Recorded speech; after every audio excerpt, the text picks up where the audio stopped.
नमस्कार, आयुर्वेदी की video lecture में आपका स्वागत है। हम लोग अष्टांग हृदय का अध्ययन कर रहे थे। अष्टांग हृदय में हमने 3 चैप्टर्स को अच्छे से पढ़ लिया है और अब हम चतुर्थ चैप्टर को स्टार्ट कर रहे हैं, जिसके श्लोकों को हम लोग उसकी व्याख्या करेंगे और जो इम्पोर्टेंट एमसीक्यू जो आता है एमडी एमएस में या फिर आपके एमओ के एग्ज़ाम में या फिर जो है आपकी यूनिवर्सिटी एग्ज़ाम में जो आने वाला उसकी चर्चा करेंगे। और एक बात ध्यान रखिए कि जितना पहला दूसरा तीसरा चैप्टर इम्पोर्टेंट था, उससे भी कहीं ज़्यादा ये अपने आप में बहुत इम्पोर्टेंट चैप्टर है। इससे 1 या 2 क्वेश्चन जरूर आते हैं एग्जाम में, इसलिए आपको ध्यान रखना चाहिए। इससे एमसीक्यू बहुत बनते हैं, हम लोग उसको देखते हैं। सबसे पहले चतुर्थ चैप्टर का नाम क्या है, ये देखिए। चैप्टर का नाम क्या है? रोगान अनुत्पादी अध्याय। रोगा अनुत्पादी अध्याय। यहाँ से रोग अनुत्पादी अध्याय की व्याख्या की जा रही है। रोग अनुत्पादी अध्याय, इसका मतलब यह है कि जिस प्रकार से आचरण करने से रोग की उत्पत्ति न हो, रोग को उत्पन्न होने से रोकने के लिए हमको किस प्रकार का आचरण करना चाहिए, आहार विहार रखना चाहिए, उसके बारे में इस चैप्टर में बताया गया है। इसी से जो मिलता जुलता चैप्टर है जो चरक संहिता में आता है, उसको हम लोग बोलते हैं नौ वेगान धारणी। चरक सूत्र 7 का है, 9 वेगान धारणी। वहाँ पे ये बोला गया कि हमें वेगों को धारण नहीं करना चाहिए। इसी प्रकार वाग्भट, जो भी मैं दूसरा चैप्टर जो पढ़ा रहा था वहाँ पे दिया हुआ था कि 9 वेगितो अन्य कार्य स्यात् जित्वा साध्य आमयम। तो उन्होंने बोला था कि किसी प्रकार के वेग को रोक करके कोई कार्य नहीं करना चाहिए और अगर कोई रोग साध्य है तो उसकी चिकित्सा पहले करा लेनी चाहिए। तो कहने का मतलब है कि आचार्य वाग्भट भी इस बात को मानते हैं कि रोग वेगों को धारण नहीं करना चाहिए। अगर रोग उत्पन्न होने से बचना है तो हमें वेगों को धारण नहीं करना चाहिए। तो किन वेगों को नहीं धारण करना चाहिए और किन वेगों को धारण करना चाहिए, उसका हम लोग इस चैप्टर में अध्ययन करेंगे। तो सबसे पहले देखिए, वेगों को न रोकने का निर्देश। कौन से वेगों को नहीं रोकना चाहिए, श्लोक देखिए, बहुत इंपॉर्टेंट श्लोक याद करना पड़ेगा आपको। वेगान न धारिये तो वात वीड मूत्र छव तीड़ क्षुधाम निद्रा काश श्रम श्वास जृंभा अश्रु छर्दी रेतसाम। ठीक, तो वेगान न धारिये, यहाँ है वात। वात का मतलब क्या हो गया यहाँ पे? अपान वायु। क्या है? अपान वायु। वीड, वीड का मतलब क्या हो गया? मलमूत्र, फीकल मैटर जो होता है वो वीड मूत्र। फिर आया छव, छव मतलब हो गया छींक, तिड़ मतलब हो गया प्यास, क्षुधा मतलब हो गया भूख। ठीक, फिर सेकेंड लाइन में आइए, निद्रा काश श्रम, श्रम जनित श्वास। ठीक, श्रम श्वास जिसको बोलते हैं। फिर आया जिम्भा, अश्रु मतलब आंसू, छर्दी या वमन नहीं है, वमन शब्द आप यहाँ ना यूज करेंगे, इसको कट कर दीजिए। छर्दी यानी वोमिटिंग, और रेतसम, रेतसम मतलब शुक्र, रेत मतलब शुक्र, शुक्र के वेग को भी धारण नहीं करना चाहिए। ये ऐसे वेग हैं कि जिनको हमको कभी भी धारण नहीं करना चाहिए। इनकी संख्या देख लीजिए कितना है, 1 2 3 4 5 6 7 8 9 10 11 12 और 13। तो 13 प्रकार के जो होते हैं वो क्या हैं? ऐसे वेग होते हैं जिनको धारण नहीं करना चाहिए। अच्छा, जब इन वेगों को अगर हम धारण कर लेंगे तो क्या होगा, और वेगों को धारण करने से क्या हमारे शरीर पे प्रभाव पड़ेगा, उसकी क्या चिकित्सा होगी, आगे के श्लोकों में बताया गया है। ठीक है।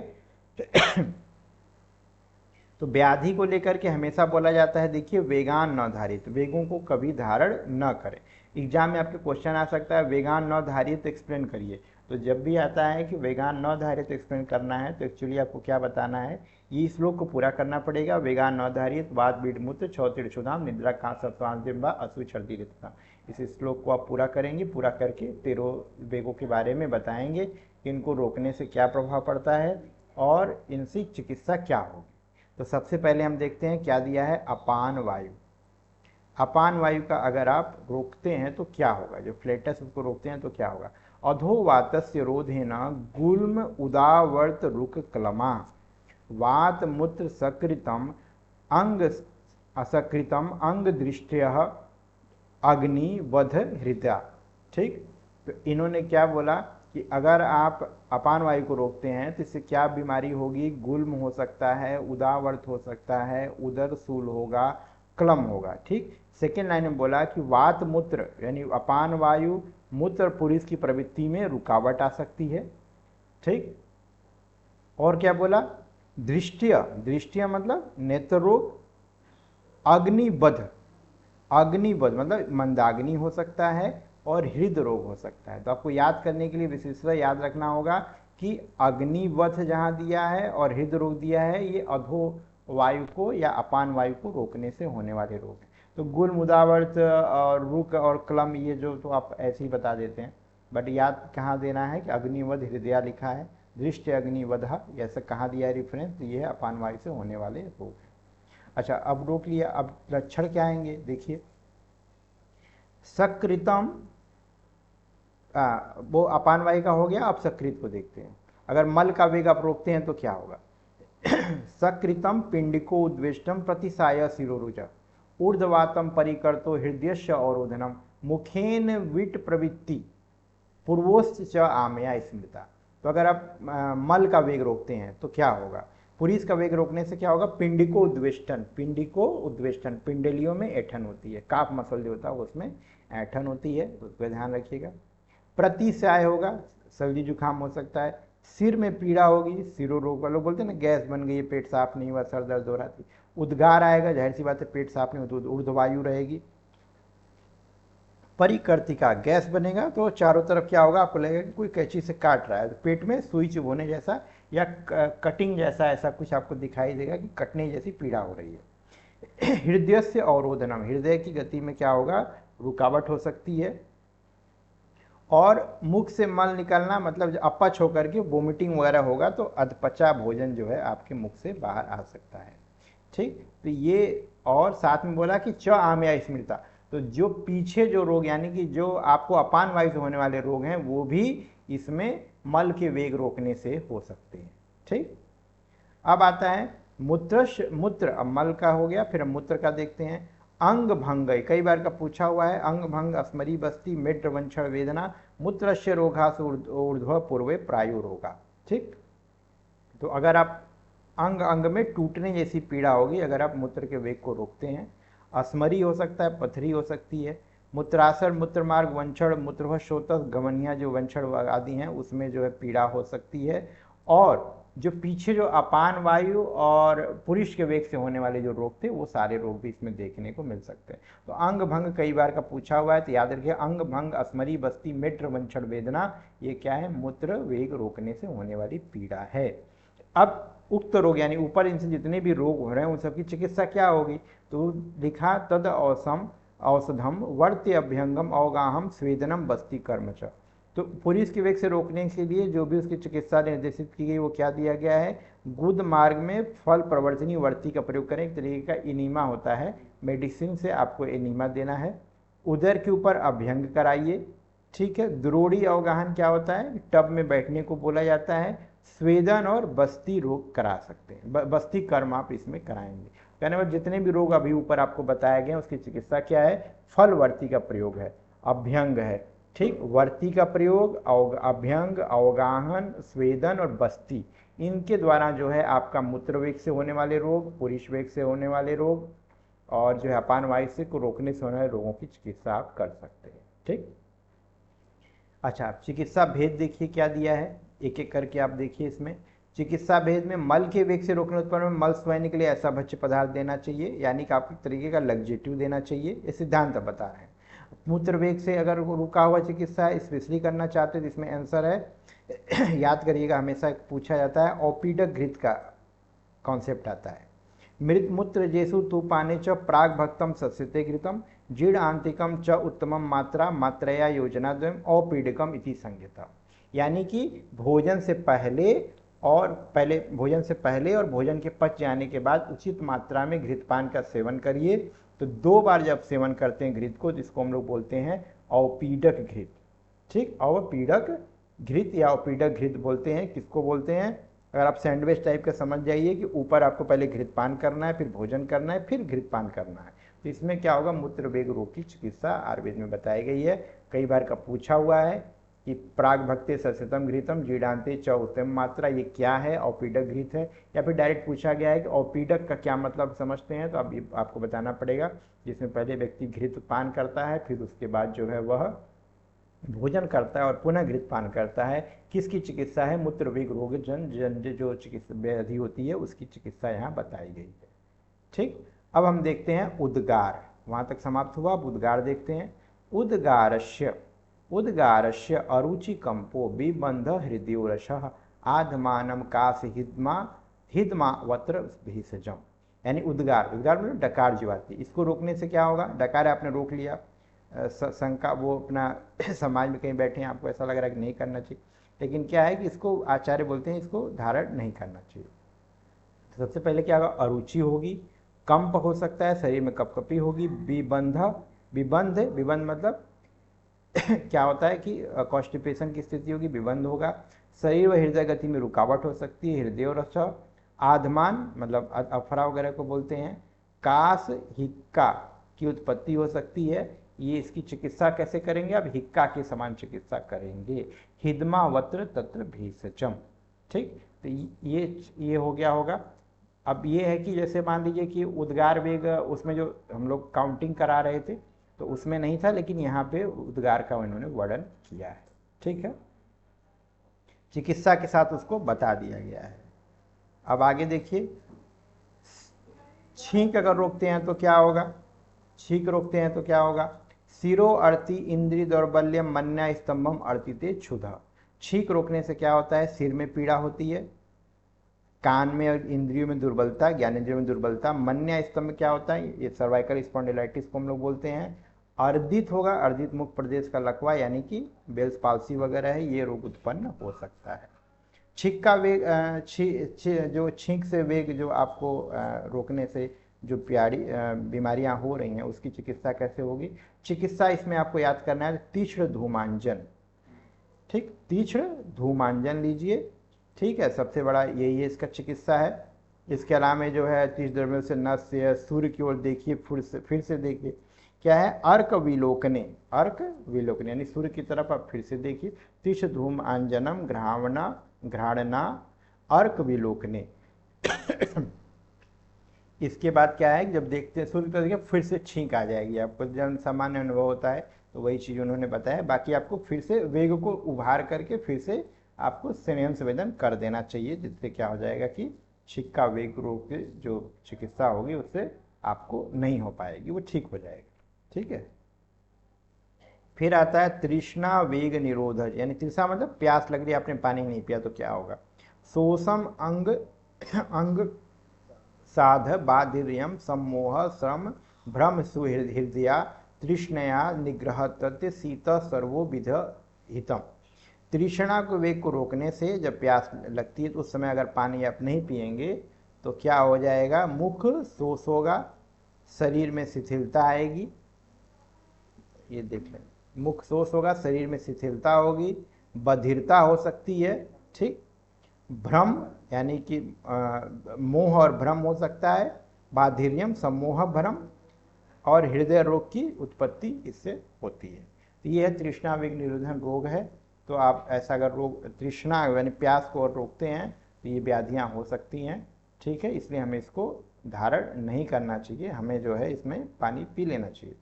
क्या हो सकता है, मुख शोष, शरीर में शिथिलता, बाधिर्यम, समूह, भ्रम और हृदय रोग की उत्पत्ति होगी। ठीक, फिर आता है क्षुधा वेग निरोधक रोग चिकित्सा। क्षुधा वेग में क्या होता है, इसमें भी अंग भंग है। इसके पहले जो है मूत्र का वेग भी आपने रोका था, उसमें भी क्या था, अंग भंग था। अंग भंगम अरुचि ग्लानि काश्यम शूल भ्रमा क्षुधा तत्र योज्यम लघु स्निग्धम अल्पम च भोजनम। यानी अगर भूख का रोग, भूख लग रही है, आप भोजन नहीं कर रहे हैं तो क्या होगा, अंग भंग यहाँ भी दिखाई देता है, शरीर में टूटने से पीड़ा होती है। अरुचि होगा, अरुचि क्या होता है, खाने की इच्छा न होना, स्वाद न लगना। ग्लानि होगा, हर्ष क्षय, क्रिस्ता का अनुभव होना, सूल और चक्कर का आना, ये हो सकता है। ठीक, कार्स्य सूल भ्रमा क्षुधा। हाँ, चिकित्सा आप क्या कर सकते हैं इसमें, देखिए हल्का स्नेह, देखिए गर्म रुचिकर भोजन देना चाहिए। ठीक है, इसकी चिकित्सा दिया हुआ है, ये देख लीजिएगा। अब आता है निद्रा, आपको निद्रा आ रही है, आप सो नहीं रहे, तो क्या होगा? निद्राया मोह मूर्धा अच्छी गौरव आलस्य जृंबिका अंग मर्दस्य तत्रिष्टम स्वप्नम संवाहिनानि च। नेत्र के वेग को रोकने के कारण मोह, सिर व आंखों में भारीपन, आलस्य, जृंभा, अंगों में मसल देने की पीड़ा, ये सारी चीजें होती हैं। चिकित्सा आप क्या करेंगे? चिकित्सा करेंगे स्वप्नम संवाहनिनानि। संवाहन मतलब क्या होता है कि आप अपने शरीर को धीरे धीरे जो है अपना उसको दबवाएंगे, मर्दन करवाएंगे तो उससे आराम मिलता है। इसको संवाहन बोलते हैं, इसको ध्यान रखिएगा, ठीक है। संवाहन शब्द का प्रयोग किया गया है किसके लिए? रोगी को तो सोने देना चाहिए, इच्छा अनुसार सो जाए और संवाहन करा ले, हाथ पांव को दबवा ले तो उसको उससे आराम हो जाता है, ठीक है। नेक्स्ट श्लोक देखते हैं। कास का अगर आप वेग रोकते हैं तो क्या होगा? कासस्य रोधा तद्वृद्धि श्वास रुचि हृदयमया सो हिदमा च कार्यो अत्र कासहा सुतराम विधि। कास के वेग को रोकने से क्या होगा? कास रोग की वृद्धि हो जाएगी, ठीक। श्वास रोग उत्पन्न होगा, अरुचि उत्पन्न होगी, हृदय रोग उत्पन्न होगा, शोष, राज्यक्षमा, हिदमा, ये सारे रोग उत्पन्न होंगे। चिकित्सा क्या करेंगे? कासहा सुतराम विधि। कास रोग की चिकित्सा जो है उसी तरह के इसमें भी प्रयोग करना चाहिए। तो क्या करेंगे वो सब काय चिकित्सा में आप पढ़ेंगे, यहाँ पे आपको इन जनरल बता दिया गया है कि इसको रोकते हैं तो इस तरह के रोग उत्पन्न होंगे। अब आता है श्रम श्वास वेग निरोधक रोग की चिकित्सा। आप श्रम कर रहे हैं, आपकी सांस उखड़ रही है और आप सांस को रोक रहे हैं, तो इससे क्या हो सकता है? देखिए, गति रोकने से गुल्म रोग, गुल्म हृदय रोग सम्मोहा श्रम श्वास विधारिताम, इससे हृदय संबंधी रोग और मूर्छा हो सकती है अगर श्रमजनित श्वास को रोकते हैं। क्या करेंगे? हितम विमषणम तत्रम वातघ्नम क्रियाकर्मा, यानी इसमें क्या करेंगे? वातनाशक अभ्यंग करना चाहिए, ठीक। वातनाशक अभ्यंग करना चाहिए, ठीक है। अब आता है जिह्वा, जिह्वा वेग निरोधक चिकित्सा। जम्भाई आ रही है, आप उसको रोक रहे हैं तो क्या होगा? जिह्वाया छवेद रोगा सर्वस्व अनिला द्विधि, यानी जम्भाई के वेग रोकने से सब रोग हो सकते हैं जो इसके पहले बोला गया है। तो कौन सा? सिर में पीड़ा, कान और ज्ञानेंद्रियों की कमजोरी, मन्या, स्तंभ। तो कौन सा श्लोक इससे रेफरेंस में आता है? इसमें आपका रेफरेंस का श्लोक आ जाएगा 9th नंबर का श्लोक, जो छींका वगैरह में आता है, छींक के वेग रोकने से आता है, वही जिह्वा के रोकने से भी वही रोग उत्पन्न होते हैं, ठीक है। जिह्वाया छवद रोगा, यानी जो छींक से होने वाले उत्पन्न है वही होगा। चिकित्सा क्या करेंगे इसमें? वासर वातशन वातनाशक चिकित्सा करेंगे। अच्छा, अश्रु के वेग निरोधक चिकित्सा। अश्रु, अश्रु का मतलब क्या? आंसू आ रहा है, आंसू आ रहा है, आप रोक नहीं रहे हैं उसको, मतलब रोकना चाहते हैं, तो क्या होगा कि आप फिर क्या होगा? पीनस होगा, अच्छी होगा, हृदय वही दिया है, हृदयम, मन्या, स्तंभम, अरुचि, भ्रम, सगुल्मा, वाष्पतस्य, स्वप्नो, मध्यम, प्रिय कथा। तो पहले इस पार्ट में क्या लक्षण बता दिया, दूसरे पार्ट में उसकी चिकित्सा बता दी। तो पीनस हो जाएगा, पीनस मतलब प्रतिसाय को बोलते हैं, सर्दी जुकाम को नेत्र रोग होगा, सिरो रोग होगा, हृदय रोग होगा, मन्या स्तंभ होगा, अरुचि होगा, चक्कर आ सकता है, भ्रम हो सकता है, ठीक। क्या होगा? गुल्म रोग की उत्पत्ति हो सकती है। चिकित्सा क्या करेंगे?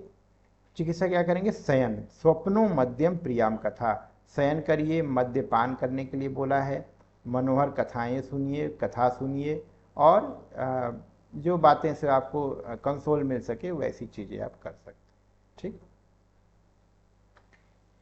आता है छर्दी का वेग, अगर रोकेंगे तो क्या होगा? बहुत इंपॉर्टेंट है, कई बार एग्जाम में आया हुआ है। विसर्प, कोट, कुष्टम, अच्छी, कंडू, पांडवा, आम्या, जरा, सकाशम, श्वास, हिरलास, व्यंग, स्वैथोपमे। यानी अगर छर्दी का आप वेग रोक लेते हैं तो क्या होगा? विसर्प रोग होगा, कोट हो सकता है, कुष्ठ रोग होगा, नेत्र रोग होगा, कंडू होगा, पांडु रोग होगा, ज्वर, काश, श्वास, जी मिचलाना, ये सारी चीज़ें आपको हो सकती हैं, व्यंग और स्वथ रोग हो सकते हैं, ठीक है। फिर आता है छर्दी वेग। अब छर्दी से चिकित्सा, त्वचा रोग इन जनरली दिखाई देता है छर्दी का वेग जब भी आप रोकते हैं, तो इसमें आप चिकित्सा क्या करेंगे? तो चिकित्सा क्या है देखिए, गंडूस धारणम, धूमपानम, आहार, निराहार मतलब भूख उपवास रखना, रुच्छ भुक्तवा तदुरतम, व्यायामम, श्रुति रसस्य सस्तम चत्त विरेचनम, सक्षार लवणम तैल अभ्यंगार्थम च सस्यते। सर्दी का वेग रोकने से क्या चिकित्सा करेंगे? गंडूस का धारण, धूमपान, उपवास और रुच्छन द्रव्य का सेवन, भोजन करा करके तद्वमनम, भुक्तवा तद्वमनम, यानी भोजन किया तुरंत वमन कराया। दिन क्या गया? व्यायाम करना हो गया। विसर्प आदि में अगर त्वचा रोग है तो उसमें रक्तस्रावण करा सकते हैं। श्रुति सदस्य रक्तस्रावण कराना, ब्लड लीटिंग कराना, विरेचन कराना, और क्षार व नमक लवण युक्त भोजन से अब उससे आप तेल से मालिश कर सकते हैं। ठीक। अब आता है आपका शुक्र का वेग रोकने से कारण उत्पन्न रोग। समझ में आ रहा होगा? थोड़ा इसमें क्या है कि छोटी छोटी टर्मोलॉजी उसको याद ध्यान देना पड़ेगा। 3-4 बार आप इस चैप्टर को पढ़ेंगे तब आपको ये क्लियर होगा। ठीक है। शुक्रात श्रवणम गुह्य वेदनाम स्वेथु ज्वरा हृदय अथा मूत्र संगम अंग भंगम वृद्य षंडता। ठीक। शुक्र का वेग रोकने से क्या होगा? तो मूत्र के साथ शुक्र का निकलना होगा। शुक्रात श्रवणम, गुह्य वेदना यानी कि लिंग आदि में आप पीड़ा होगी। ठीक है। शोथ हो सकता है, ज्वर हो सकता है, हृदय में पीड़ा होगी। मूत्र संघ, मूत्र संघ यानी मूत्र रुक जाना होगा। और अंग भंग यहाँ भी दिया है, देखिए अंग भंग यहाँ भी टूटने, अंगों के टूटने से पीड़ा होगी। ठीक है। अंड वृद्धि, अंग वृद्धि दिया है कि अंड वृद्धि हो सकता है, यानी कि यहाँ पे इसको एक तरीके का हर्नियल आप मान के चलिए, हर्नियल कोई चीज़ें देखने को मिल सकती हैं, या हाइड्रोसील भी आ सकता है इसमें। और अश्मरी, अश्मय संडता, संडता मतलब यहाँ नपुंसकता से आता है, इम्पोटेंसी से आता है। अश्म और षंडता देखने को मिल सकता है। ठीक। चिकित्सा जो है इसका जो दिया हुआ है वो एक ताम्र चूर्णा रस शुरू में ही दिया हुआ है, ये बहुत फेमस है, कई बार का है वो क्वेश्चन है। तो ताम्र चूर्णा देना है। ताम्र मत चूर्णा मतलब क्या होता है? मुर्गे का मांस।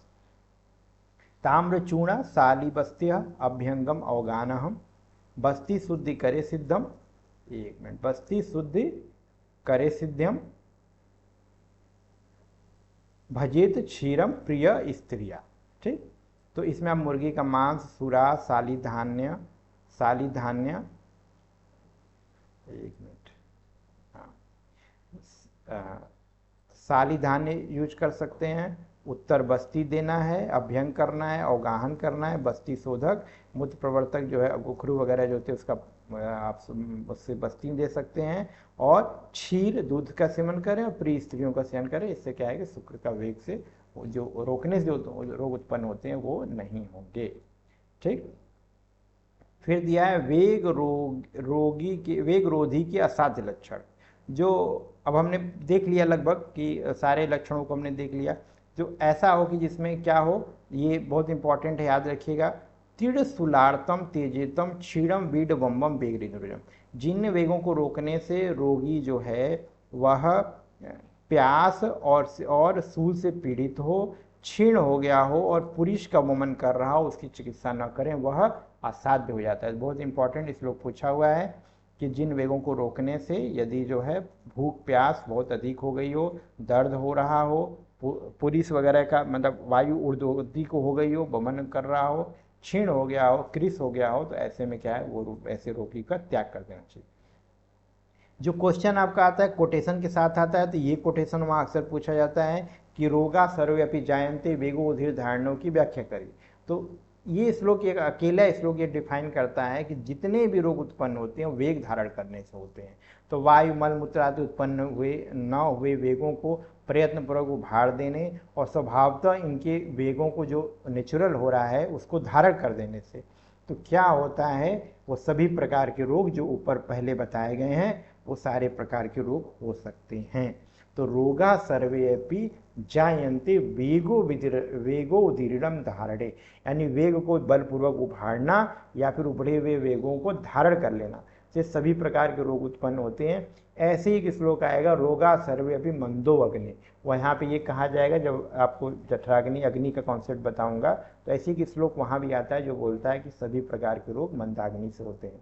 इसी प्रकार ये भी श्लोक है उसी के कंपेयर का है कि सभी प्रकार के रोग उत्पन्न होंगे कब, जब आप वेगों को जबरदस्ती उभारेंगे और या फिर जबरदस्ती उसको धारण करेंगे। ठीक। अब देखिए सामान्य चिकित्सा क्या कर सकते हैं। सामान्य चिकित्सा देखिए, निर्दिष्ट साधनम तत्र भूयिष्ठम ये तो तान प्रति ततश्च अनेका प्राय पौनो व्यतिवृतम अन्नपानौषधम यस युज्यातम अनुलोमनम। तो कहने का मतलब इस श्लोक का बहुत ये इंपॉर्टेंट नहीं याद करने लायक, लेकिन फिर भी इसका जो मीनिंग है वो बता दे रहा हूँ कि चिकित्सा का प्रकरण ऊपर बता ही दिया गया एक एक वेग के साथ। फिर भी आप देखिए वात दोष का अनेक प्रकार से प्रकोप होता है, बेसिकली हम देखते हैं, तो उसकी शांति के लिए सामान्य रूप से वेगों के अनुलोमक अन्न आहार विहार औषध का प्रयोग करना चाहिए। ठीक, अब ये हो गया औधांडी वेग। अब इसके बाद आता है क्या आपका धारणी वेग आता है। कुछ वेगों का कॉन्सेप्ट ऐसा आचार्य ने दिया जिसको हमको धारण करना चाहिए। तो ज्यादातर ये क्या है, अब देखिए धारयेत सदा वेगान ही तैसी प्रेत्य चेत लोभ ईर्ष्या, क्या है, लोभ ईर्ष्या द्वेष मात्सर्य रागादि नाम जितेंद्रिय। तो क्वेश्चन अगर आता है अधारणी वेग तो ऊपर वाले जो लिखना है, और धारणी वेग आता है तो ये है जिसको मन में आता है लेकिन आपको उसको धारण कर लेना चाहिए, उसको प्रकट नहीं करना चाहिए। तो क्या है कि देखिए परलोक और लोक में अपना भला चाहने वाले को किस को धारण करना चाहिए, किन वेगों को। पहला क्या, ईर्ष्या। ईर्ष्या क्या होता है, किसी को देख के ईर्ष्या करना, जलन करना, वो नहीं करना चाहिए। द्वेष करना, द्वेष भी नहीं करना चाहिए। द्वेष क्या होता है, दूसरों को हानि पहुंचाने का प्रयत्न करना। मत्सरता, दूसरों को दुखी देख करके प्रसन्न होना, ये नहीं करना चाहिए। राग द्वेष मतलब किसी विषय के प्रति क्या है, आसक्ति रखना, और द्वेष मतलब हो गया हानि पहुंचाना। हमें इन तरह के वेग अगर विचार मन में आते हैं हमें इसको धारण कर देना चाहिए, इसको प्रकट नहीं करना चाहिए। इससे हमें क्या होता है, अपनी इंद्रियों पे विजय प्राप्ति होती है। ठीक है, अच्छा, शोधन की आवश्यकता क्या है, तो जैसे यतेत च यथा कालम मलानाम शोधनम प्रति अत्यर्धम संचिता ही क्रुद्धा स्वेत जीवितम छिदा।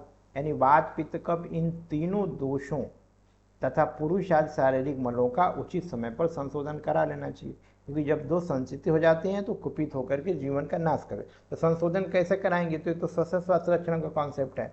तो आप क्या करेंगे, तो वस्ती विरेकम वमनम, इनका जो है युक्ति पूर्वक आप प्रयोग करेंगे। तो बस्ती आप कब लेंगे, जब वात का प्रकोप होगा, और इसका जो है यानी वर्षा ऋतु में लेंगे।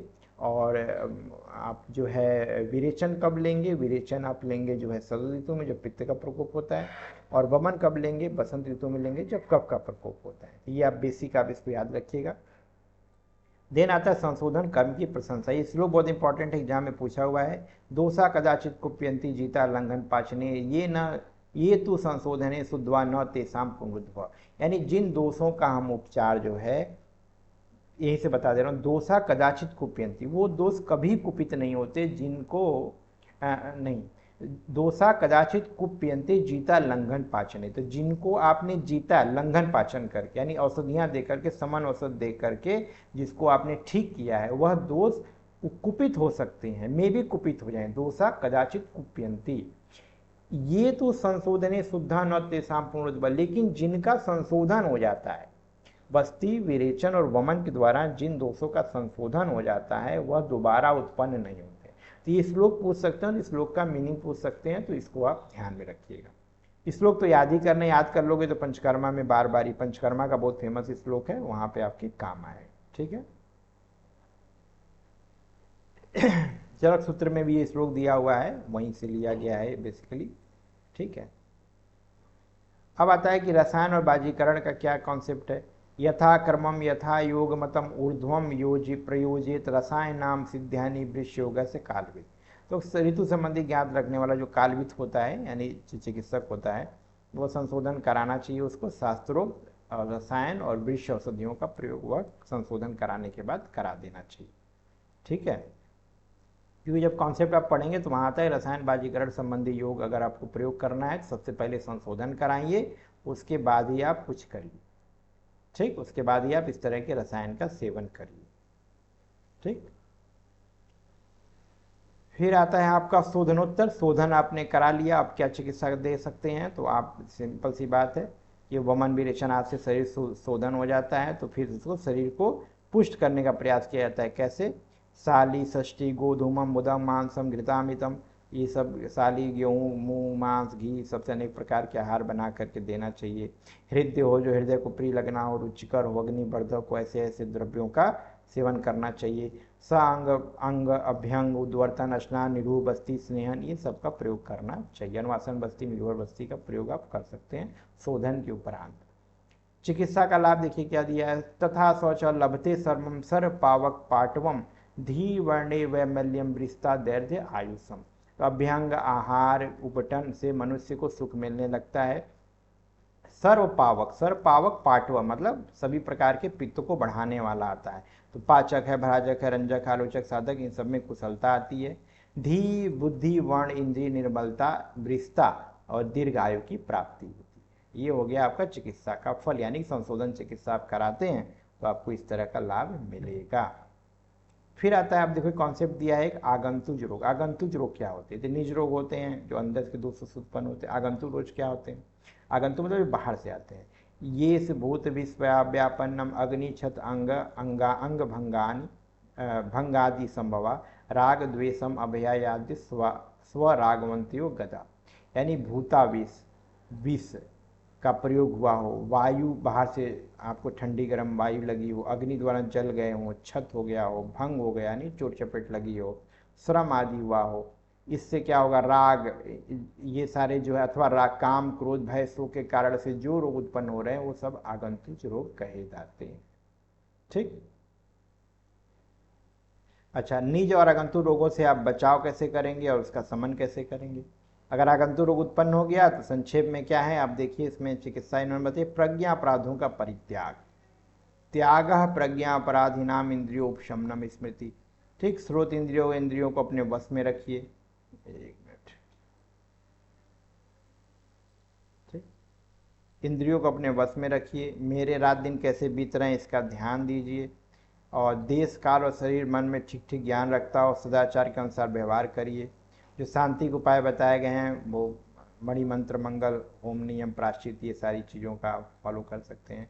होम, बलिदान, ये सारी चीज़ें हैं। दैव व्यापार चिकित्सा का अंग है, इसको आप इसमें देख सकते हैं। जनरल रीडिंग कर लीजिएगा। पूजा पाठ, होम, बलिदान कराइए। भूत आदि का स्पर्श न करिए। ठीक है।